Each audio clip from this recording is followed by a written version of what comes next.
Break तो बाद तुहाडा स्वागत है। चीन ते भारत के टकराव नूं लैके वड्डी खबर आ रही है ते चीन ते भारत के विचकार टकराव इस तरीके नाल होया कि भारत के एक अफसर की मौत हुई है, 2 जवानों की मौत हो चुकी है। लगातार टकराव वधदा जदों कि गलवान घाटी च यह स्टेटमेंट सी पिछले दिनों के अंदर आर्मी चीफ की कि दोवें पासों ही डिसएंगेजमेंट हो रही है ते जदों इत्थों वापसी वाल नूं कहा जा रहा सीगा कि नहीं इस घाटी नूं खाली करके जां इस तों दूरी बना के दोवें कोई भी टकराव पैदा होने की स्थिति ना हो, उस दौर च यह टकराव की खबर आती है तो टकराव च भारत के एक अफसर ते 2 फौजी जवान शहीद होंदे ने।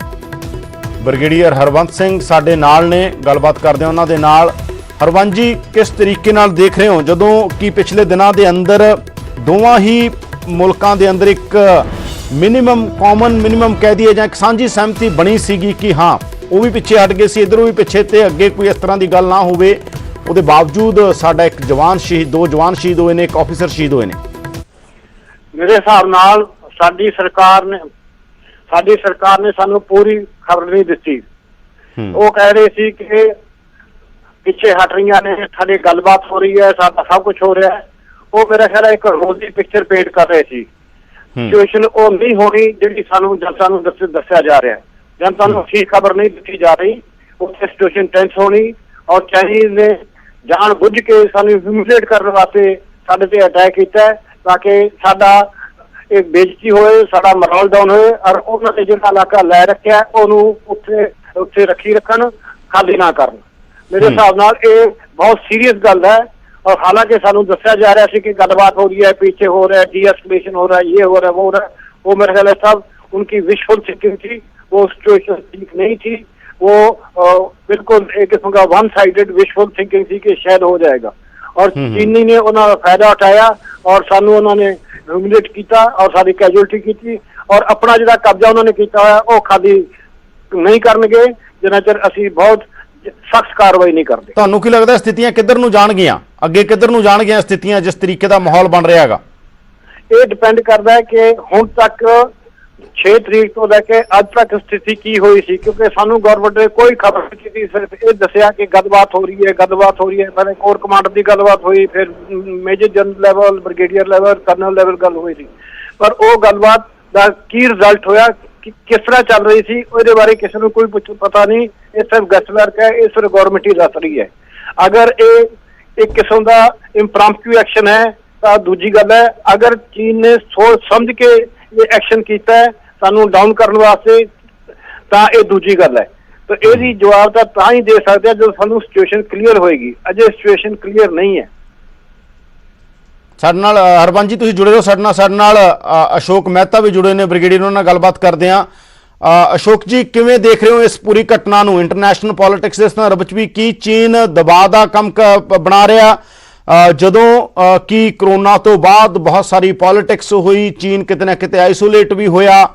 आस्ट्रेलिया के प्रधानमंत्री का जिस तरह बड़ा तिखा बयान सीगा कि असीं परवाह नहीं करांगे, साडे नाल जिहड़ा इकनॉमिक तौर दे उत्ते चीन रिश्ते तोड़ रहा है, असीं परवाह नहीं करांगे। एक पासे अमेरिका, आस्ट्रेलिया, इंडिया, ये सारी गेम दे अंदर की लग रहा तुहानूं चीन इस तरह रिएक्ट क्यों कर रहा?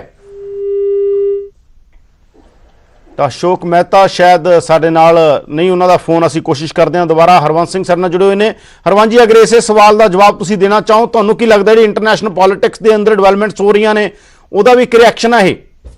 देखो, कुछ तो पहला तो चीन बहुत अग्रेसिव एटीट्यूड दिखा रहा है वर्ल्ड नूं। उन्हें साउथ चाइना सी दे उत्ते अपना कब्जा कर रखा है। 9 डैश लाइन वो कंट्रोल करना चाहता है। अमेरिका नूं वो डिफाई कर रहा है। ताइवान के अगेंस्ट वो धमकियां दे रहा है और साडे अगेंस्ट भी उन्हें धमकी दी, पर असीं उहदी धमकी नूं बड़ा माइल्डली लिया, बड़ा ऐसा नाल लिया और उहदे ते कार्रवाई करने की बजाय उन्होंने दसन की बजाय कि असी वी मीन बिजनेस, असी सिर्फ मिठिया गल्लां करते रहे और उन्होंने गल्लां दे रिजल्ट है कि चीन इनकरेज हो गया और उन्हें यह कार्रवाई की। जदों चीन ने पहली कार्रवाई की सी, जे उदों तो ही असी तिब्बत कार्ड यूज करते, दलाई लामा का कार्ड यूज करते, वियतनाम कार्ड यूज करते, ताइवान कार्ड यूज करते, तो शायद सिचुएशन होर हुंदी। हुण चीन नूं पता है कि हिंदुस्तान डरिया होया है और सवाए गल्लां तो कुछ नहीं कर रहा, इस करके वो होर भी अग्रेसिव हो रहा है। साडी जिहड़ी पॉलिसी सी जिन्होंने अंग्रेजी अपीजमेंट कहते हैं ਉਹ ਗਲਤ ਪਾਲਿਸੀ ਸੀ। ਸਾਨੂੰ ਡੇ 1 ਤੋਂ ਸਟ੍ਰਿਕਟ ਪਾਲਿਸੀ ਰਹਿਣੀ ਚਾਹੀਦੀ ਸੀ। ਪਹਿਲੀ ਗੱਲ, ਚੀਨ ਨੇ ਇੰਡੀਕੇਸ਼ਨ ਦਿੱਤੀ ਜਦੋਂ ਸਾਡਾ ਲੈਫਟੀਨੈਂਟ ਜਨਰਲ ਮੀਟਿੰਗ ਵਾਸਤੇ ਗਿਆ, ਉਹਨਾਂ ਨੇ ਆਪਣਾ ਮੇਜਰ ਜਨਰਲ ਭੇਜਿਆ। ਇਹ ਫੌਜ ਦੇ ਵਿੱਚ ਇੱਕ ਸੀ ਬੇਇੱਜ਼ਤੀ ਹੁੰਦੀ ਹੈ ਕਿ ਸੀਨੀਅਰ ਅਫਸਰ ਇੱਕ ਜੂਨੀਅਰ ਨਾਲ ਗੱਲ ਕਰੇ। ਉਸੇ ਟਾਈਮ ਤੇ ਸਾਨੂੰ ਆਪਣੀ ਗੱਲਬਾਤ ਕੈਂਸਲ ਕਰਨੀ ਚਾਹੀਦੀ ਸੀ ਕਿ ਸਾਡੇ ਬਰਾਬਰ ਦਾ ਅਫਸਰ ਲਿਆਓ ਤਾਂ ਅਸੀਂ ਗੱਲ ਕਰਾਂਗੇ। ਹੁਣ ਚੀਨ ਸਮਝ ਗਿਆ ਕਿ ਅਸੀਂ ਕਮਜ਼ੋਰ ਹਾਂ, ਇਸ ਕਰਕੇ ਉਹ ਆਪਣੀ ਬਹਾਦਰੀ ਦਿਖਾ ਰਿਹਾ। ਨਹੀਂ, ਤੁਸੀਂ ਮੰਨਦੇ ਹੋਗੇ ਕਿ ਮਤਲਬ ਭਾਰਤ ਦੀ ਫੌਜ ਜਿਵੇਂ ਕਮਜ਼ੋਰ ਦੀ ਗੱਲ ਕਹਿ ਰਹੇ ਹੋ, ਚੀਨ ਸਮਝ ਰਿਹਾ ਜਾਂ ਬਾਕੀ ਰਿਐਲਿਟੀ ਹੈ ਕਿ ਚੀਨ ਸਮਝ ਰਿਹਾ? ਰਿਐਲਿਟੀ ਦੇ ਬਾਅਦ ਦੀ ਗੱਲ ਹੈ। ਇਹ ਸਾਰੀਆਂ ਚੀਜ਼ਾਂ ਸਾਈਕੋਲੋਜੀਕਲ ਲੈਵਲ ਤੇ ਹੁੰਦੀਆਂ ਨੇ। ਜੇ ਸਾਈਕੋਲੋਜੀਕਲੀ ਉਹ ਆਪਣੇ ਆਪ ਨੂੰ ਤਕੜੇ ਸਮਝਦੇ ਨੇ ਤਾਂ ਉਹ ਆਪਣੀ ਤਕੜਾਈ ਦਿਖਾਉਣਗੇ। ਜੇ ਉਹ ਸਾਈਕੋਲੋਜੀਕਲੀ ਸਭ ਨੂੰ ਬਰਾਬਰ ਸਮਝਦੇ ਹੈ ਤਾਂ ਉਹ ਬਰਾਬਰ ਦਾ ਕੰਮ ਕਰਨਗੇ। ਇਸ ਕਰਕੇ ਅਜੇ ਪਹਿਲਾ ਕੰਟੈਕਟ ਹੋਇਆ, ਅਜੇ ਕੁਝ ਕਹਿਣਾ ਪੋਸੀਬਲ ਨਹੀਂ ਹੈ, ਨਾ ਹੀ ਕਹਿਣਾ ਚਾਹੀਦਾ। ਸਿਚੁਏਸ਼ਨ ਨੂੰ ਕਲੀਅਰ ਹੋਣ ਦਿਓ, ਫਿਰ ਕੁਝ ਕਹਿ ਸਕਦੇ ਹਾਂ। ਕਿ ਚੀਨ ਨੇ ਜਿਹੜਾ ਏਸ਼ੀਆ ਦੇ ਅੰਦਰ ਅਮਰੀਕਾ ਦੀ ਇੰਟਰਵੈਂਸ਼ਨ ਆ, ਜਿਸ ਤਰੀਕੇ ਦੇ ਨਾਲ ਅਮਰੀਕਾ ਪਾਕਿਸਤਾਨ ਨਾਲ ਵੀ ਇੱਕ ਰਿਸ਼ਤਾ ਰੱਖਦਾ ਹੈ, ਭਾਰਤ ਨਾਲ ਵੀ ਰੱਖਦਾ ਹੈ, ਅਮਰੀਕਾ ਪੂਰੀ ਦੁਨੀਆ 'ਚ ਡੋਮੀਨੇਟ ਕਰਨਾ ਚਾਹੁੰਦਾ, ਚੀਨ ਏਸ਼ੀਆ ਦੇ ਅੰਦਰ ਆਪਣਾ ਝੰਡਾ ਬੁਲੰਦ ਕਰਕੇ ਦੁਨੀਆ ਵੱਲ ਨੂੰ ਵੱਧ ਰਿਹਾ ਸੀ। ਕਰੋਨਾ ਦੀ ਇੱਕ ਮਾਰ ਹੈ, ਉਹਦੇ ਤੋਂ ਬਾਅਦ ਬਹੁਤ ਸਾਰੀ ਇੱਕ ਡਿਸਇਨਵੈਸਟਮੈਂਟ ਹੁੰਦੀ ਹੈ, ਚਾਈਨਾ 'ਚੋਂ ਬਹੁਤ ਸਾਰੀ ਇਨਵੈਸਟਮੈਂਟ ਬਾਹਰ ਚਲੀ ਜਾਂਦੀ ਹੈ, ਵੀਅਤਨਾਮ ਵਰਗੇ ਮੁਲਕਾਂ 'ਚ ਨਾਲ ਲੱਗਦੇ ਉੱਥੇ ਅਟੈਕ ਕਰਦਾ, ਉਹਨਾਂ ਦੀਆਂ 2 ਕਿਸ਼ਤੀਆਂ ਦੇ ਉੱਤੇ ਅਟੈਕ ਕਰ ਦਿੰਦਾ ਚਾਈਨਾ। ਤੁਹਾਨੂੰ ਕੀ ਲੱਗਦਾ ਇਹ ਇੰਟਰਨੈਸ਼ਨਲ ਪੋਲਿਟਿਕਸ ਵੀ ਆਉਣ ਵਾਲੇ ਦਿਨਾਂ ਦੇ ਅੰਦਰ ਕਰੋਨਾ ਦੇ ਦੌਰ 'ਚ ਇੰਟਰਨੈਸ਼ਨਲ ਪੋਲਿਟਿਕਸ ਵੀ ਬਦਲ ਰਹੀ ਹੈਗੀ ਔਰ ਉਹਦੇ ਕੰਬੀਨੇਸ਼ਨ ਵੀ ਬਦਲ ਰਹੇ ਨੇ? ਕਿਉਂਕਿ ਭਾਰਤ ਉਸ ਹਾਲਤ 'ਚ ਜਦੋਂ ਟਾਕਸ ਹੋ ਰਹੀਆਂ ਸੀ, ਜਿਸ ਤਰੀਕੇ ਨਾਲ ਗਿਆ, ਜਿਸ ਤਰੀਕੇ ਨਾਲ ਗੱਲ ਰੱਖੀ, ਜਿਸ ਤਰੀਕੇ ਨਾਲ ਇਹ ਕਿਹਾ ਜਾ ਰਿਹਾ ਕਿ ਆਸਟ੍ਰੇਲੀਆ ਤੇ ਭਾਰਤ ਦਾ ਰਿਸ਼ਤਾ ਮੌਜੂਦ ਹੈ, ਜਿਸ ਤਰੀਕੇ ਦੇ ਨਾਲ ਚੀਨ ਆਸਟ੍ਰੇਲੀਆ ਦੇ ਖਿਲਾਫ ਬੋਲਦਾ ਹੈ। ਦੇਖੋ, ਪੋਲਿਟਿਕਸ ਤਾਂ ਹਰ ਜਗ੍ਹਾ ਹੁੰਦੀ ਹੈ ਜੀ। ਅੰਗਰੇਜ਼ੀ 'ਚ ਕਹਿੰਦੇ ਆ ਕਿ war is politics by violent means. ਜਿੱਥੇ ਵੀ ਵਾਰ ਹੈ ਉਹ ਪੋਲਿਟਿਕਸ ਦਾ ਹੀ ਹਿੱਸਾ ਹੁੰਦਾ ਹੈ। ਇਸ ਕਰਕੇ ਚੀਨ ਹੁਣ ਡੋਮੀਨੇਟ ਕਰ ਰਿਹਾ ਵਰਲਡ ਨੂੰ, ਔਰ ਕਰੋਨਾ ਕਰਕੇ ਚੀਨ ਸਮਝ ਰਿਹਾ ਕਿ ਸ਼ਾਇਦ ਹਿੰਦੁਸਤਾਨ ਕਾਫੀ ਉਲਝਿਆ ਹੋਇਆ ਹੈ, ਕਮਜ਼ੋਰ ਹੈ, ਜ਼ਿਆਦਾ ਕੁਝ ਨਹੀਂ ਕਰੇਗਾ। ਇਸ ਕਰਕੇ ਉਹ ਸਾਡੇ ਤੇ ਜ਼ਿਆਦਾ ਦਬਾਅ ਡਾਲ ਰਿਹਾ ਹੈ। ਇਹ ਇੱਕ ਕਿਸਮ ਦੀ ਸਾਈਕੋਲੋਜੀਕਲ ਡੋਮੀਨੇਸ਼ਨ ਕਾਰਵਾਈ ਹੈ। ਉਹ ਸਾਨੂੰ ਡੋਮੀਨੇਟ ਕਰ ਰਿਹਾ ਤਾਂ ਕਿ ਅਸੀਂ ਪਿੱਛੇ ਰਹੀਏ ਔਰ ਅਸੀਂ ਅਗਰੈਸਿਵ ਨਾ ਹੋਈਏ। ਦੂਜਾ, ਤੁਹਾਨੂੰ ਚੀਨ ਦੀ ਪਾਲਿਸੀ ਸਮਝਣ ਦੀ ਲੋੜ ਹੈ। ਚੀਨ ਦੀ ਫਿਲਾਸਫੀ ਆਫ ਵਾਰ ਹੈ ਕਿ ਬਿਨਾਂ ਲੜਾਈ ਤੋਂ ਜਿੱਤਿਆ ਜਾਵੇ ਜੀ। ਇਸ ਕਰਕੇ ਉਹ ਸਾਨੂੰ ਇਹ ਦਿਖਾਉਣਗੇ ਕਿ ਉਹ ਬਹੁਤ ਤਕੜੇ ਨੇ ਤਾਂ ਕਿ ਅਸੀਂ ਆਪਣਾ ਕੋਈ ਬੜਾ ਰਿਐਕਸ਼ਨ ਨਾ ਕਰ ਸਕੀਏ। ਬਾਕੀ ਗੱਲਾਂ ਜਿਹੜੀਆਂ ਆਸਟ੍ਰੇਲੀਆ, ਅਮਰੀਕਾ, ਉਹ ਦੂਜੀਆਂ ਨੇ, ਉਹ ਪੂਰੀ ਗੱਲ ਹੈ। ਉਹ ਵੀ ਇਮੀਡੀਏਟ ਇਹਦੀ ਜਦੋਂ ਸਿਚੁਏਸ਼ਨ ਕਲੀਅਰ ਹੋਏਗੀ ਫਿਰ ਉਹਨਾਂ ਦਾ ਲਿੰਕੇਜ ਵਗੈਰਾ ਉਹਨਾਂ ਤੇ ਅਸਰ ਪਏਗਾ, ਪਰ ਉਹ ਲੌਂਗ ਟਰਮ ਚੀਜ਼ਾਂ ਨੇ, ਉਹ ਪ੍ਰੈਜ਼ੈਂਟ ਸਿਚੁਏਸ਼ਨ ਦੇ ਉਹਨਾਂ ਦਾ ਜ਼ਿਆਦਾ ਅਸਰ ਨਹੀਂ ਪਏਗਾ। ਵੈਸੇ ਕੀ ਤੁਹਾਨੂੰ ਕੀ ਲੱਗਦਾ ਹੈ ਚੀਨ ਦਾ ਇਸ ਤਰ੍ਹਾਂ ਰਿਐਕਟ ਕਰਨ ਦੇ 2-3 ਕਾਰਨ ਮੰਨੇ ਜਾਂਦੇ ਨੇ? ਪਹਿਲਾ ਕਾਰਨ ਇਹ ਮੰਨਿਆ ਜਾਂਦਾ ਕਿ ਜਿਸ ਤਰੀਕੇ ਦੇ ਨਾਲ ਜਦੋਂ ਕਸ਼ਮੀਰ ਦੇ ਮਸਲੇ ਦੇ ਅੰਦਰ ਭਾਰਤ ਨੇ ਇੱਕ ਪੋਜੀਸ਼ਨ ਲਈ, ਕੁਝ ਹਿੱਸੇ ਨੂੰ ਆਪਣੇ ਨਕਸ਼ੇ 'ਚ ਦਿਖਾਇਆ, ਦੂਜੇ ਪਾਸੇ ਕਰੋਨਾ ਦੇ ਦੌਰ ਜਦੋਂ ਚੀਨ ਦਾ ਵਿਰੋਧ ਹੋਇਆ ਤਾਂ ਭਾਰਤ ਨੇ ਵੀ ਉਸ ਪੱਖ ਸਟੇਟਮੈਂਟ ਦਿੱਤੀ ਕਿ ਚੀਨ ਦੀ ਜਿਹੜੀ ਜਾਂਚ ਹੋਣੀ ਚਾਹੀਦੀ ਹੈ। ਹੋਰ ਵੀ ਕਈ ਮਸਲੇ ਨੇ। ਨੇਪਾਲ ਜਿਸ ਤਰੀਕੇ ਨਾਲ ਰਿਐਕਟ ਕਰ ਰਿਹਾ, ਇੱਕ ਛੋਟਾ ਮੁਲਕ ਜਿਹਦਾ ਰਿਸ਼ਤਾ ਭਾਰਤ ਨਾਲ ਹਮੇਸ਼ਾ ਹੀ ਠੀਕ ਰਿਹਾ, ਉਹ ਵੀ ਸਾਡੇ ਦੇਸ਼ ਦੇ ਨਕਸ਼ੇ 'ਚ ਆਪਣਾ ਨਕਸ਼ਾ ਦਿਖਾ ਰਿਹਾ ਕਿ ਇਹ ਖੇਤਰ ਮੇਰੇ ਖੇਤਰ 'ਚ ਆਉਂਦਾ। ਤਾਂ ਚੀਨ ਦਾ ਰਿਐਕਸ਼ਨ ਕਿਉਂ ਆ, ਤੁਹਾਨੂੰ ਕੀ ਲੱਗਦਾ ਹੈ? ਜਿਸ ਤਰ੍ਹਾਂ ਮੈਂ ਪਹਿਲਾਂ ਕਿਹਾ ਕਿ ਚੀਨ ਸਾਨੂੰ ਇੱਕ ਡੋਮੀਨੇਸ਼ਨ ਦਿਖਾ ਰਿਹਾ ਹੈ ਕਿ ਅਸੀਂ ਬਹੁਤ ਤਕੜੇ ਹਾਂ, ਸਾਡੇ ਅੱਗੇ ਪੰਗਾ ਨਾ ਲਓ। ਇਹ ਨਕਸ਼ਾ, ਇਹ ਉਹਨਾਂ ਦਾ ਮਤਲਬ ਹੈ ਕਹਿਣ ਦਾ। ਨਹੀਂ ਤਾਂ ਪਹਿਲਾਂ ਵੀ 62 ਤੋਂ ਲੈ ਕੇ ਹੁਣ ਤੱਕ ਵੀ ਇਹ ਹੋਊਗਾ ਹਰਵੰਸ਼ ਜੀ? ਮੈਂ ਤਾਂ ਪੁੱਛ ਰਿਹਾ ਇਸੇ ਟਾਈਮ 'ਚ ਕਿਉਂ? ਕਿਉਂਕਿ ਇਹ ਤਾਂ 62 ਤੋਂ ਲੈ ਕੇ ਹੁਣ ਤੱਕ ਜਦੋਂ ਤੋਂ ਜੰਗ ਹੋਈ ਆ ਉਸ ਤੋਂ ਬਾਅਦ ਵੀ ਉਹਨੂੰ ਇਹ ਲੱਗਦਾ ਹੋਊਗਾ। ਹੁਣ ਕਿਉਂ ਇਸੇ ਟਾਈਮ ਕਿਉਂ ਰਿਐਕਟ ਕਰ ਰਿਹਾ ਹੋ? 62 ਤੋਂ ਬਾਅਦ ਵੀ ਹੋਇਆ ਸੀ, 67 ਵਿੱਚ ਉਹਨੇ ਇਸ ਤਰ੍ਹਾਂ ਹੀ ਕੀਤਾ ਸੀ, ਪਰ 67 ਚ ਉਹਨਾਂ ਨੂੰ ਇੰਨੀ ਬੁਰੀ ਤਰ੍ਹਾਂ ਮਾਰ ਪਈ ਕਿ ਉਹਨਾਂ ਨੇ ਉਸ ਤੋਂ ਬਾਅਦ ਕੁਝ ਨਹੀਂ ਕੀਤਾ। ਹੁਣ ਉਹ ਸਾਨੂੰ ਸ਼ਾਇਦ ਕਮਜ਼ੋਰ ਸਮਝ ਰਹੇ ਨੇ। ਦੇਖਣ ਦੀ ਗੱਲ ਹੈ ਕਿ ਸਾਡਾ ਜਿਹੜਾ ਡਿਫੈਂਸ ਬਜਟ ਹੈ ਉਹ ਸਾਡੀ GDP ਦਾ 1.6% ਹੈ। ਤੁਹਾਨੂੰ ਹਰੇਕ ਚੀਜ਼ ਦਾ ਪਤਾ ਲੱਗ ਜਾਂਦਾ ਕਿ ਦੁਸ਼ਮਣ ਕੋਲੇ ਉਹਦਾ ਡਿਫੈਂਸ ਬਜਟ ਕਿੰਨਾ ਹੈ, ਉਹਦੇ ਨਾਲ ਉਹ ਕਿੰਨਾ ਕੁਝ ਕਰ ਸਕਦਾ ਹੈ। ਔਰ ਡੇ ਬਾਈ ਡੇ ਸਾਡੀ ਜਿਹੜੀ ਫੌਜ ਦੀ ਸਟੇਟਸ ਹੈ ਡਾਊਨਗ੍ਰੇਡ ਹੁੰਦੀ ਜਾ ਰਹੀ ਹੈ। ਉਸ ਤੋਂ ਵੀ ਸਾਨੂੰ ਪਤਾ ਲੱਗਦਾ ਕਿ ਭਾਰਤ ਆਪਣੀ ਫੌਜ ਬਾਰੇ ਸੀਰੀਅਸ ਨਹੀਂ ਹੈ। ਜੇ ਭਾਰਤ ਸੀਰੀਅਸ ਹੁੰਦਾ ਤਾਂ ਆਪਣਾ ਬਜਟ 1.6 ਨਾ ਰੱਖਦਾ, ਜਦੋਂ ਕਿ ਸਾਨੂੰ ਕਈ ਸਾਲਾਂ ਤੋਂ ਚੀਨ ਦੇ ਨਾਲ। ਪਰ ਪਿਛਲੇ ਦੌਰ 'ਚ ਚੀਨ ਨੇ ਵੀ ਆਪਣਾ ਬਜਟ ਸੈਨਾ, ਖਾਸ ਤੌਰ ਤੇ ਉਹਨਾਂ ਨੇ ਥਲ ਸੈਨਾ ਘਟਾਈ ਸੀ, ਸ਼ਾਇਦ ਚੀਨ ਨੇ ਵੀ ਉਹਨਾਂ ਨੇ ਆਪਣਾ ਰੀਆਰਗਨਾਈਜ਼ ਕੀਤਾ ਸੀ। ਉਹਨਾਂ ਦਾ ਬਜਟ ਸਾਡੇ ਤੋਂ 5 ਗੁਣਾ ਜ਼ਿਆਦਾ ਹੈ, 5 ਟਾਈम्स। ਜੇ ਉਹ ਥੋੜਾ ਬਹੁਤ ਘੱਟ ਵੀ ਕਰਦੇ ਉਹਨਾਂ ਨੂੰ ਫਰਕ ਨਹੀਂ ਪੈਂਦਾ, ਕਿਉਂਕਿ ਉਹਨਾਂ ਨੇ ਕਈ ਸਾਲਾਂ ਤੋਂ ਮਾਡਰਨਾਈਜੇਸ਼ਨ ਸ਼ੁਰੂ ਕੀਤੀ ਹੈ। ਸਾਡੇ ਕੋਲ ਤਾਂ ਮਾਡਰਨਾਈਜੇਸ਼ਨ ਦਾ ਨਾਂ ਅਜੇ ਹੁਣੀ ਹੈ। 1915 ਦੇ ਵਿੱਚ ਅਸੀਂ ਰਫਾਲ ਦਾ ਡੀਲ ਕੀਤਾ, ਅੱਜ 5 ਸਾਲ ਹੋ ਗਏ, 4 ਰਫਾਲ ਹੋਣੇ ਸੀ। ਇਹ ਕੋਈ ਇਸ ਤਰੀਕੇ ਨਾਲ ਚੀਨ ਥੋੜਾ ਉਹਨਾਂ ਦੇ ਅਸਰ ਪਏਗਾ।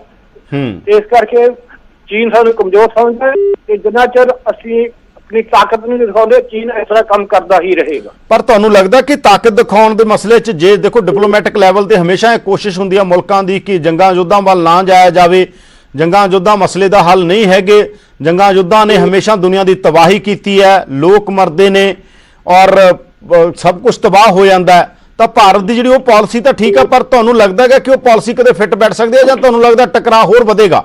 ਦੇਖੋ, ਜਿਹੜਾ ਜੰਗ ਯੁੱਧ ਹੈ ਉਹ ਲਾਸਟ ਹੁੰਦਾ ਹੈ ਜੀ। ਉਦੋਂ ਪਹਿਲਾਂ ਬਹੁਤ ਚੀਜ਼ਾਂ ਹੁੰਦੀਆਂ ਨੇ, ਇਕਨੋਮਿਕ, ਡਿਪਲੋਮੈਟਿਕ, ਪੋਲੀਟੀਕਲ। ਕੀ ਅਸੀਂ ਉਹਨਾਂ ਦੀਆਂ ਚੀਜ਼ਾਂ ਨੂੰ ਬੈਨ ਕੀਤਾ? ਸਾਨੂੰ ਕੀ ਲੋੜ ਸੀ ਉਹਨਾਂ ਤੋਂ 3000 ਦੀ ਮੂਰਤੀ ਬਣਾਉਣ ਦੀ, 3000 ਕਰੋੜ ਦੀ? ਸਾਡੇ ਕੋਲ ਇਸ ਤਰੀਕਾ ਫੈਸਿਲਿਟੀ ਨਹੀਂ, ਅਸੀਂ ਆਪਣੀ ਮੂਰਤੀ ਬਣਾ ਸਕੀਏ। ਕੀ ਲੋੜ ਆ ਸਾਨੂੰ ਉਹਨਾਂ ਦੀਆਂ ਬਿਜਲੀ ਦੀਆਂ ਲਾਈਨਾਂ ਬਣਾਉਣ ਦੀ, ਛੋਟਾ ਮੋਟਾ ਸਮਾਨ ਬਣਾਉਣ ਦੀ? ਇਹ ਸਾਰੀਆਂ ਚੀਜ਼ਾਂ ਸ਼ੋਅ ਕਰਦੀਆਂ ਨੇ ਕਿ ਅਸੀਂ ਸਿਰਫ ਬੋਲਣ ਜੋਗੇ ਹਾਂ, ਕਰਨ ਜੋਗੇ ਨਹੀਂ। ਜੇ ਅਸੀਂ ਕਰਨ ਜੋਗੇ ਹੋਈਏ ਤਾਂ ਚੀਨ ਇਹ ਕੰਮ ਨਾ ਕਰਦਾ। ਅੱਜ ਵੀ ਸਾਨੂੰ ਸਟੇਟਮੈਂਟ ਦੇਣੀ ਚਾਹੀਦੀ ਹੈ ਦਲਾਈ ਲਾਮਾ ਦੇ ਹੱਕ 'ਚ, ਵੀਅਤਨਾਮ ਦੇ ਹੱਕ 'ਚ, ਤਾਈਵਾਨ ਦੇ ਹੱਕ 'ਚ, ਔਰ ਜਿਹੜਾ ਉਹਨਾਂ ਨੇ ਚੀਨ ਨੇ ਸਾਊਥ ਚਾਈਨਾ ਸੀ ਦੇ ਵਿੱਚ ਅਗਰੈਸ਼ਨ ਕੀਤਾ ਉਹਦੇ ਅਗੇਂਸਟ, ਤਾਂ ਚੀਨ ਨੂੰ ਪਤਾ ਲੱਗੇ ਕਿ ਅਸੀਂ ਸੀਰੀਅਸ ਆ। ਅਦਰਵਾਈਜ਼ ਤਾਂ ਸਮਝਦਾ ਕਿ ਅਸੀਂ ਸਭ ਗੱਲਾਂ ਕਰਦੇ ਹਾਂ, ਕਰੀ ਜਾਓ, ਅਸੀਂ ਤੁਹਾਡਾ ਇਲਾਕਾ ਦੱਬੀ ਜਾਵਾਂਗੇ, ਤੁਸੀਂ ਕੜੀ ਨਿੰਦਾ ਕਰੀ ਜਾਓ। ਅੱਛਾ, ਮੈਨੂੰ ਦੂਜਾ ਕਾਲ ਆ ਗਿਆ, ਹੁਣ ਮੈਨੂੰ ਛੁੱਟੀ ਦਿਓ। ਹਰਬੰਸ ਜੀ, ਚਲੋ ਹਰਬੰਸ ਜੀ ਸਾਡੇ ਨਾਲ ਸੀ ਹੁਣ ਤੱਕ। ਉਹਨਾਂ ਨੇ, ਹਰਬੰਸ ਜੀ ਨੇ ਇਹ ਗੱਲ ਕਹੀ ਹੈ ਕਿ ਚੀਨ ਕਿਤੇ ਨਾ ਕਿਤੇ ਭਾਰਤ ਨੂੰ ਕਮਜ਼ੋਰ ਸਮਝਦਾ, ਇਸੇ ਕਰਕੇ ਚੀਨ ਉਸ ਤਰ੍ਹਾਂ ਦੀ ਨੀਤੀ ਅਪਣਾ ਰਿਹਾ। ਭਾਰਤ ਨੂੰ ਉਸ ਦੇ ਉੱਤੇ ਚਕੰਨਾ ਹੋਣ ਦੀ ਲੋੜ ਹੈ, ਚੌਕਸ ਹੋਣ ਦੀ ਲੋੜ ਹੈ। ਰਿਟਾਇਰਡ ਬ੍ਰਿਗੇਡੀਅਰ ਹਰਬੰਸ ਸਿੰਘ ਇਹ ਗੱਲ ਕਹਿ ਰਹੇ ਸੀ। ਤਾਂ ਖਬਰ ਇਹ ਹੈ ਵੱਡੀ ਕਿ ਚੀਨ ਭਾਰਤ ਫੌਜ ਝੜਪ ਹੋਈ ਹੈ। ਗਲਵਾਨ ਘਾਟੀ 'ਚ ਇੱਕ ਅਫਸਰ ਤੇ 2 ਜਵਾਨ ਸ਼ਹੀਦ ਹੋਏ ਨੇ। ਪਿਛਲੇ ਦਿਨਾਂ 'ਚ ਖਬਰਾਂ ਇਹ ਸੀ ਕਿ ਗਲਵਾਨ ਘਾਟੀ ਤੋਂ ਡਿਸਐਂਗੇਜਮੈਂਟ ਦੋਵਾਂ ਪਾਸਿਆਂ ਦੇ ਉੱਤੋਂ ਹੀ ਕਿਹਾ ਗਿਆ ਸੀ ਕਿ ਥੋੜੇ ਦੂਰ ਹੋਣਗੇ ਉਸ ਪੂਰੇ ਬਾਰਡਰ ਤੋਂ, ਜਿਹੜਾ ਕਥਿਤ ਬਾਰਡਰ ਆ ਜਿਹਦੇ ਬਾਰੇ ਰੌਲਾ ਚੱਲਦਾ, ਬਹੁਤ ਸਾਰੀਆਂ ਚੀਜ਼ਾਂ ਦੇ ਰੌਲੇ ਜਿਹੜੇ ਚੱਲ ਰਹੇ ਨੇ, ਉਹ ਰੌਲੇ ਤੋਂ ਦੂਰ ਰਹਿਣਗੇ ਤਾਂ ਕਿ ਕੋਈ ਟਕਰਾਅ ਦੀ ਸਥਿਤੀ ਨਾ ਬਣੇ। ਤੇ ਪਿੱਛੇ ਹਟ ਰਹੀਆਂ ਸੀ ਫੌਜਾਂ, ਉਸੇ ਦਰਮਿਆਨ ਹੀ ਇਹ ਘਟਨਾ ਵਾਪਰੀ ਹੈ।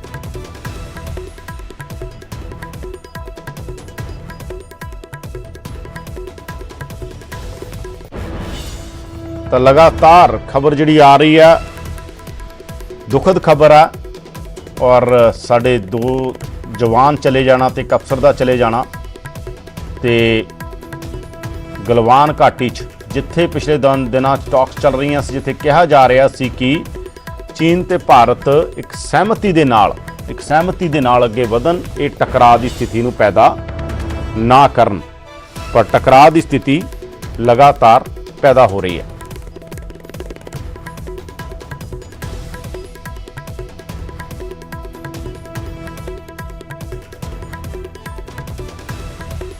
ਤਾਂ ਲਗਾਤਾਰ ਟਕਰਾਅ ਦੀ ਸਥਿਤੀ ਪੈਦਾ ਹੋ ਰਹੀ ਹੈ ਚੀਨ ਤੇ ਭਾਰਤ ਦੇ ਦਰਮਿਆਨ।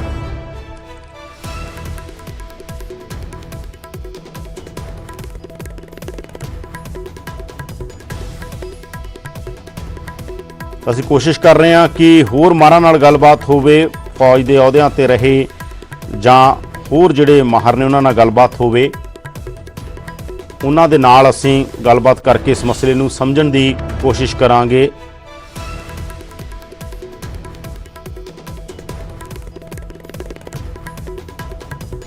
ਤਾਂ ਇਸ ਮਸਲੇ ਦੇ ਉੱਤੇ ਲਗਾਤਾਰ ਇਸ ਮਸਲੇ ਦੇ ਉੱਤੇ ਟਿੱਪਣੀਆਂ ਆਉਂਦੀਆਂ ਰਹੀਆਂ ਨੇ। खबर है कि हमारे 3 बहादुर जवान ये शहीद हुए हैं, और वो कहाँ शहीद हुए? पैंगोंग सो लेक के यहाँ पर, जब स्टैंड ऑफ जो डी एस्केलेशन हो रहा था चाइना के बीच और हमारे बीच, तब ये सारी कार्रवाई हुई है। कल रात को ये सब हुआ है। कैसे ये शहीद हुए, ये सब कहानी हमको अभी तक पता नहीं है, लेकिन जो भी हो, आज तक 1969 से लेकर आज तक एक भी बुलेट फायर नहीं हुई है चाइना और भारत के बीच। ये धक्का बुक्की वाले किस्से, ये हमेशा के पीछे हटने वाले किस्से, ये हमेशा होते थे चाइना और भारत के बीच, लेकिन ये पहली बार हुआ है 1969 के बाद कि यहां पर कुछ टेंशन हुआ है, कुछ बातचीत हुई है, जिसकी वजह से दोनों तरफ के जो लोग हैं वो थोड़े से गुस्से में आ गए और यहां पर यह हरकत हुई है। चाइना की तरफ में कोई कैजुअल्टी है या नहीं अभी तक हमें पता नहीं चल रहा है, बट व्हाटएवर इट इज, हमको इस चीज का हमने बहुत स्ट्रांग रिप्लाई चाइना को देना चाहिए और इस चीज का चाइना को जरूर कुछ ना कुछ भुगतना पड़ेगा, क्योंकि आपने हमारे एक कर्नल रैंक का ऑफिसर और हमारे 2 जवान, इनको आपने शहीद करवाया है, तो आप ऐसे ही नहीं बच पाएंगे। आपको ये जवाब जरूर देना पड़ेगा and it is entirely shocking for the whole country. ਤਾਂ ਲਗਾਤਾਰ ਇਸ ਮਸਲੇ ਤੇ ਪ੍ਰਤੀਕਿਰਿਆਵਾਂ ਆ ਰਹੀਆਂ ਨੇ ਔਰ ਚੀਨ ਤੇ ਭਾਰਤ ਲਗਾਤਾਰ ਕੋਸ਼ਿਸ਼ ਇਹ ਹੋ ਰਹੀ ਸੀ ਕਿ ਟਕਰਾਅ ਦੀ ਸਥਿਤੀ ਨਾ ਬਣੇ, ਪਰ ਟਕਰਾਅ ਦੀ ਸਥਿਤੀ ਬਣ ਰਹੀ ਹੈ ਤੇ ਉਸ ਟਕਰਾਅ ਦੀ ਸਥਿਤੀ 'ਚ ਬਕਾਇਦਾ ਤੌਰ ਤੇ ਟਕਰਾਅ ਦੀ ਸਥਿਤੀ ਚੀਜ਼ਾਂ ਨੂੰ ਕੋਸ਼ਿਸ਼ ਕੀਤੀ ਜਾ ਰਹੀ ਹੈ ਕਿ ਕਿਸ ਤਰੀਕੇ ਦੇ ਨਾਲ ਰੋਕਿਆ ਜਾਵੇ। ਅਜੇਪਾਲ ਸਿੰਘ ਬਰਾੜ ਰੱਖਿਆ ਮਾਮਲਿਆਂ ਦੇ ਮਾਹਰ ਨੇ, ਇੰਟਰਨੈਸ਼ਨਲ ਪੋਲਿਟਿਕਸ ਦੇ ਉੱਤੇ ਧਿਆਨ ਰੱਖਦੇ ਨੇ। ਅਜੇਪਾਲ ਬਰਾੜ ਜੀ ਪਿਛਲੇ ਦਿਨਾਂ ਸਾਡੇ ਨਾਲ ਨਿਊਜ਼ 18 ਤੇ ਪ੍ਰਾਈਮ ਟਾਈਮ 'ਚ ਵੀ ਸੀਗੇ। ਅਜੇਪਾਲ ਜੀ, ਖਬਰ ਤੁਸੀਂ ਸੁਣ ਲਈ ਹੋਣੀ ਹੈ, ਗਲਵਾਨ ਘਾਟੀ 'ਚ ਇੱਕ ਅਫਸਰ ਸ਼ਹੀਦ ਹੋਇਆ, 2 ਜਵਾਨ ਸ਼ਹੀਦ ਹੋਇਆ, ਬੜੀ ਦੁੱਖ ਦੀ ਖਬਰ ਹੈ। ਕਿਉਂ ਚੀਨ ਜਦੋਂ ਇਹ ਸਾਰੀ ਗੱਲ ਕਹੀ ਜਾ ਰਹੀ ਸੀ ਕਿ ਡਿਸ ਅੰਗੇਜਮੈਂਟ ਉਸ ਏਰੀਏ 'ਚ ਹੋ ਰਹੀ ਹੈ ਗਲਵਾਨ ਘਾਟੀ 'ਚ, ਤੁਸੀਂ ਇਹ ਸਾਰੇ ਏਰੀਏ ਬਾਰੇ ਪੜ੍ਹਦੇ ਹੋ, ਸਮਝਦੇ ਹੋ, ਕਿਉਂ ਇਹ ਇਸ ਤਰ੍ਹਾਂ ਦੀ ਘਟਨਾ ਜਦੋਂ ਇੱਕ ਸਹਿਮਤੀ ਬਣ ਰਹੀ ਸੀ ਕਿ ਟਕਰਾਅ ਦੀ ਸਥਿਤੀ ਨਾ ਬਣੇ, ਭਾਰਤ ਵੀ ਨਹੀਂ ਚਾਹੁੰਦਾ ਸੀ ਚੀਨ ਦੇ ਨਾਲ ਜਿੰਨੀ ਕੁ ਸਹਿਮਤੀ ਹੋਈ ਸੀ, ਕਿਉਂ ਇਸ ਤਰ੍ਹਾਂ ਹੋ ਰਿਹਾ, ਕਿਉਂ ਇਸ ਤਰ੍ਹਾਂ ਵਾਪਰ ਰਿਹਾ? ਸਤਿ ਸ਼੍ਰੀ ਅਕਾਲ ਯਾਦਵਿੰਦਰ ਜੀ। ਇਹ ਆਪਣਾ ਚਾਈਨਾ ਦੀ ਜਿਹੜੀ ਆਮ ਤੌਰ ਤੇ ਜਿਹੜੀ ਟੈਕਨੀਕ ਹੈਗੀ ਆ ਉਹਨੂੰ ਆਪਣਾ ਇਸਲਾਮੀ ਸਲਾਈਸਿੰਗ ਕਹਿੰਦੇ ਆ ਕਿ ਉਹ ਥੋੜਾ ਥੋੜਾ ਅੱਗੇ ਵੱਧਦਾ ਹੈ। ਤੇ ਚੀਨ ਜੇ ਕੋਈ ਗੱਲਬਾਤ ਕਰ ਵੀ ਰਿਹਾ ਹੁੰਦਾ, ਕੋਈ ਜ਼ਰੂਰੀ ਨਹੀਂ ਕਿ ਵੀ ਉਹ ਉਦੋਂ ਗੱਲਬਾਤ ਦੇ ਦੌਰਾਨ ਉਹ ਅੱਗੇ ਨਹੀਂ ਵਧੂਗਾ ਜਾਂ ਕੁਝ ਨਹੀਂ ਕਰੂਗਾ। ਦੂਸਰਾ, ਆਪਾਂ ਨੂੰ ਇਹ ਜ਼ਰੂਰ ਦੱਸਿਆ ਗਿਆ ਕਿ ਹਾਂ ਵੀ ਗੱਲਬਾਤ ਠੀਕ ਹੋ ਰਹੀ ਹੈ ਜਾਂ ਕਿਵੇਂ ਹੋ ਰਹੀ ਹੈ, ਪਰ ਤੁਸੀਂ ਜੇ ਦੇਖੋ ਤਾਂ ਗੱਲਬਾਤ ਜੇ ਇੱਕ ਕਮਾਂਡਰ ਦੇ ਲੈਵਲ ਤੇ ਹੋ ਗਈ ਸੀ ਤਾਂ ਉਦੋਂ ਬਾਅਦ ਨੀਚੇ ਵਾਲਿਆਂ ਦੀ ਗੱਲਬਾਤ ਹੋਣ ਦਾ ਮਤਲਬ ਹੀ ਨਹੀਂ ਸੀ ਉੱਤੇ ਹੁੰਦੀ ਕਿ ਵੀ ਕਿੱਥੇ ਕਿੱਥੇ ਹਟਣਾ ਹੈ। ਸੋ ਚੀਨ ਗਲਵਾਨ ਵੈਲੀ ਚੋਂ ਬਿਲਕੁਲ ਨਹੀਂ ਹਟ ਰਿਹਾ। ਇਹ ਆਪਣੇ ਕੋਲੇ ਖਬਰਾਂ ਕਿੱਥੋਂ ਆ ਰਹੀਆਂ ਜਾਂ ਕਿਵੇਂ ਆ ਰਹੀਆਂ ਪਤਾ ਨਹੀਂ, ਉਹ ਤਾਂ ਟੇਬਲ ਤੇ ਵੀ ਨਹੀਂ ਲਿਆਉਂਦਾ ਗਲਵਾਨ ਵੈਲੀ ਦੀ ਗੱਲਬਾਤ ਨੂੰ। ਗਲਵਾਨ ਵੈਲੀ ਦੇ ਜਿੱਥੇ ਉਹ ਬੈਠਾ ਹੈ ਉਹ ਬਹੁਤ ਕਰੂਸ਼ੀਅਲ ਜਗ੍ਹਾ ਹੈ, ਉੱਥੋਂ ਉਹ ਆਪਣੀ ਭਾਰਤ ਦੀ ਜਿਹੜੀ ਮੂਵਮੈਂਟ ਹੈਗੀ ਆ ਫੋਰਸਿਸ ਦੀ ਸਬ ਸੈਕਟਰ ਨਾਰਥ ਨੂੰ ਜਾਂ ਦੌਲਤ ਬੇਗੋਲ ਦੀ, ਉੱਥੋਂ ਉਹਨੂੰ ਓਵਰਸੀ ਕਰ ਰਿਹਾ ਤੇ ਉਹ ਇਸ ਕਰਕੇ ਉੱਥੇ ਕੋਈ ਵੀ ਉਹ ਕੋਸ਼ਿਸ਼ ਕਰਦੇ ਆ, ਜੇ ਕੋਈ ਕੁਛ ਵੀ ਡਿਵੈਲਪਮੈਂਟ ਕਰਨ ਦੀ ਕੋਸ਼ਿਸ਼ ਕਰ ਰਹੇ ਆ ਜਾਂ ਉਹਨੂੰ ਡਿਸਲੌਜ ਕਰਨ ਦੀ ਕੋਸ਼ਿਸ਼ ਕਰਦੇ ਆ ਤਾਂ ਉਹ ਆਹ ਐਕਸ਼ਨ ਕਰਕੇ ਉਹਨੇ ਪ੍ਰੂਵ ਕਰਤਾ ਕਿ ਵੀ ਅਸੀਂ ਹਾਰਡ ਸਟੈਂਡ ਵੀ ਲਵਾਂਗੇ। ਪਹਿਲੀ ਵਾਰ ਇਹ ਐਕਸ਼ਨ ਹੋਇਆ ਕਿ ਵੀ ਜਿੱਥੇ ਧੱਕਾ ਮੁੱਕੀ ਜਾਂ ਧੁਨ ਮੁੱਕੀ ਤੋਂ ਇਲਾਵਾ ਤੁਸੀਂ ਐਡਾ ਸਟਰੋਂਗ ਐਕਸ਼ਨ ਕਰਤਾ ਉਹਨਾਂ ਨੇ। ਸੋ ਇਹ ਸਮਝਣਾ ਚਾਹੀਦਾ। ਅਜੇਪਾਲ ਜੀ, ਕੀ ਦੇਖ ਰਹੇ ਹੋਗੇ ਕਿ ਮਤਲਬ ਕਿ ਚੀਨ ਇਹ ਕਰਕੇ ਜਿਹੜਾ ਭਾਰਤ ਦੀ ਅਮਰੀਕਾ ਨਾਲ ਨਜ਼ਦੀਕੀ ਹੈ, ਆਸਟ੍ਰੇਲੀਆ ਨਾਲ ਨਜ਼ਦੀਕੀ, ਪਿਛਲੇ ਦਿਨਾਂ 'ਚ ਜਿਸ ਤਰ੍ਹਾਂ ਸਕਾਟ ਮੋਰਿਸਨ ਦਾ ਜਿਹੜਾ ਬਿਆਨ ਆਇਆ ਆਸਟ੍ਰੇਲੀਆ ਦੇ ਪ੍ਰਧਾਨ ਮੰਤਰੀ ਦਾ, ਬੜਾ ਤਿੱਖਾ ਬਿਆਨ ਸੀ ਕਿ ਸਾਡਾ ਮਰਜ਼ੀ ਜਿੰਨਾ ਇਕਨੋਮਿਕ ਬਾਈਕਾਟ ਕਰ ਲਓ, ਅਸੀਂ ਪਰਵਾਹ ਨਹੀਂ ਕਰਾਂਗੇ ਤੁਹਾਡੀ। ਤੇ ਕੀ ਲੱਗਦਾ ਤੁਹਾਨੂੰ ਹੁਣ ਸਥਿਤੀ ਕਿੱਧਰ ਨੂੰ ਜਾਏਗੀ? ਮਤਲਬ ਚੀਜ਼ਾਂ ਸੌਰਟ ਆਊਟ ਹੋਣਗੀਆਂ ਜਾਂ ਚੀਜ਼ਾਂ ਟਕਰਾਅ ਹੋਰ ਵਧੇਗਾ? ਨਹੀਂ ਜੀ, ਜੇ ਆਪਾਂ ਦੇਖੀਏ ਤਾਂ ਹੁਣ ਭਾਰਤ ਤੇ ਚੀਨ ਦਾ ਜਿਹੜਾ ਬਾਰਡਰ ਆ ਉਹ ਤਕਰੀਬਨ ਆਹ ਇੰਸੀਡੈਂਟ ਤੋਂ ਬਾਅਦ ਤਾਂ ਬਿਲਕੁਲ ਕਹਿ ਸਕਦੇ ਹਾਂ ਕਿ ਵੀ ਇਹ ਹੁਣ ਹਾਰਡ ਬਾਰਡਰ ਬਣ ਗਿਆ। ਭਾਰਤ ਜਿਹੜਾ ਹੈ ਉਹ ਜਿਹੜਾ ਭੰਵਰ ਉੱਠਿਆ ਹੋਇਆ ਕੋਲਡ ਵਾਰ ਦਾ, ਉਹਦੇ ਵਿੱਚ ਖਿੱਚਿਆ ਜਾ ਚੁੱਕਿਆ ਇਸ ਟਾਈਮ। ਨੌਨ ਅਲਾਈਨ ਨਹੀਂ ਰਹੇ ਅਸੀਂ, ਅਮਰੀਕਾ ਦੇ ਤਕਰੀਬਨ ਉੱਚ ਆ ਗਏ ਤੇ ਇਸ ਕਰਕੇ ਹਾਰਡ ਬਾਰਡਰ ਬਣ ਜੂਗਾ। ਇਹ ਹੁਣ ਆਪਾਂ ਨੂੰ ਅਗਲੇ 10-15 ਸਾਲ ਜਿੰਨੀ ਦੇਰ ਕੋਈ ਕੋਲਡ ਵਾਰ ਚੱਲਦੀ ਹੈ ਤਾਂ ਕੋਈ ਮਿਆਦ ਨਹੀਂ ਹੁੰਦੀ, ਜਿੰਨੀ ਦੇਰ ਚੱਲਦੀ ਹੈ ਤਾਂ ਆਪਾਂ ਇਹ ਤਕਰੀਬਨ ਭਾਰਤ ਇਸ ਪ੍ਰੋਬਲਮ ਦੇ ਵਿੱਚ ਆਇਆ ਵੀ ਆਈ ਹੈ। ਤਾਂ ਤੁਹਾਨੂੰ ਲੱਗਦਾ ਮਤਲਬ ਜਿਹੜਾ ਟਕਰਾਅ ਹੈ ਇਹ ਭਾਰਤ ਲਈ ਕੋਈ ਬਿਹਤਰ ਗੱਲ ਨਹੀਂ ਹੈਗਾ? ਅਮਰੀਕਾ ਦੇ ਬਹੁਤ ਨੇੜੇ ਜਾਣਾ ਭਾਰਤ ਦਾ ਕੋਈ ਬਿਹਤਰ ਗੱਲ ਨਹੀਂ ਹੈ, ਬੈਲੈਂਸ ਰਹਿਣ 'ਚ ਹੀ ਫਾਇਦਾ ਭਾਰਤ ਨੂੰ? ਵੇਖੋ ਜੀ, ਫੈਸਲੇ ਤਾਂ ਜੇ ਪ੍ਰਭੂ ਸੱਤਾ ਹੈ ਤੇ ਸੋਵਰੈਂਟੀ ਹੈ ਤਾਂ ਫੈਸਲੇ ਆਪਦੇ ਦੇਸ਼ ਦੇ ਆਪਦੇ ਹਿੱਤ ਦੇ ਹਿਸਾਬ ਨਾਲ ਹੀ ਹੋਣੇ ਚਾਹੀਦੇ ਆ। ਤਾਂ ਇਸ ਉਹਦੇ ਵਿੱਚ ਜਾਣਾ ਹੈ ਨਹੀਂ, ਪਰ ਕਿਤੇ ਨਾ ਕਿਤੇ ਭਾਰਤ ਆਪਦੀ ਸੁਰੱਖਿਆ ਦੇ ਪੱਖੋਂ ਪਿਛਲੇ 10-15 ਸਾਲਾਂ ਜਿਹੜੇ ਉਹਨੇ ਫੈਸਲੇ ਲਏ ਉਹ ਇੰਨਾ ਕਮਜ਼ੋਰ ਪੈ ਗਿਆ ਕਿ ਉਹਨੂੰ ਕਿਸੇ ਦਾ ਸਹਾਰਾ ਲੈਣਾ ਪੈਂਦਾ ਤੇ ਉਹਦੇ ਬਦਲੇ ਉਹਨੂੰ ਕੰਪਰੋਮਾਈਜ਼ਸ ਕਰਨੇ ਪੈ ਰਹੇ ਆ।